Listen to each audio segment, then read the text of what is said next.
Wait, wait, wait, wait, wait, wait, wait, wait, wait, wait, wait. What the hell? Get up, get up.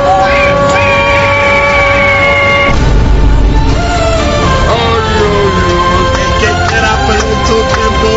Can't tell me quickly. I don't know what's going on with you. You listen.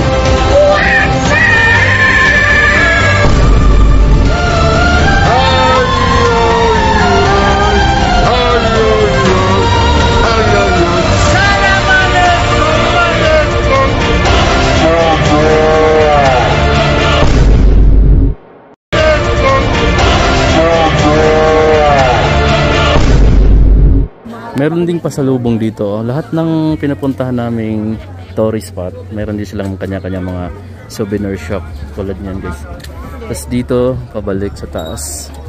Napamansin mo ang daming mga halaman na binibinta dito. Part na to. Ayan na. Iba-iba bang klase. May purple dito na ano, guys, oh, sili. Tapos ayan yung mga bulaklak. Dami dito mga binibinta na. May mga pangalan naman siya, oh. Pero kukunti lang yung kilala kong halaman dyan. Ganda ng mga pine tree sana, oh. Mabubuhay kayo ito pagdalhin natin. Mainit sa probinsya, no? Ayan, ang daming klaseng pine tree yata itong mga amigo lahat, eh. So yan. Ano? Dito na tayo? Oo, ano na yata sila? Eh? So nandito kami ngayon sa Mines View Park.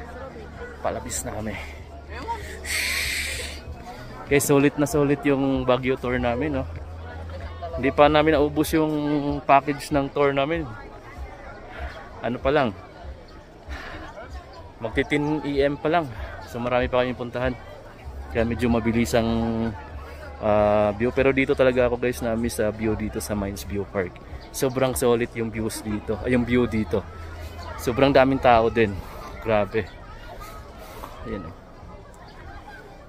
Tsaka nangagandahan dito kahit tanghali na, malamig pa rin, pero papawisan ka pa rin ng konti.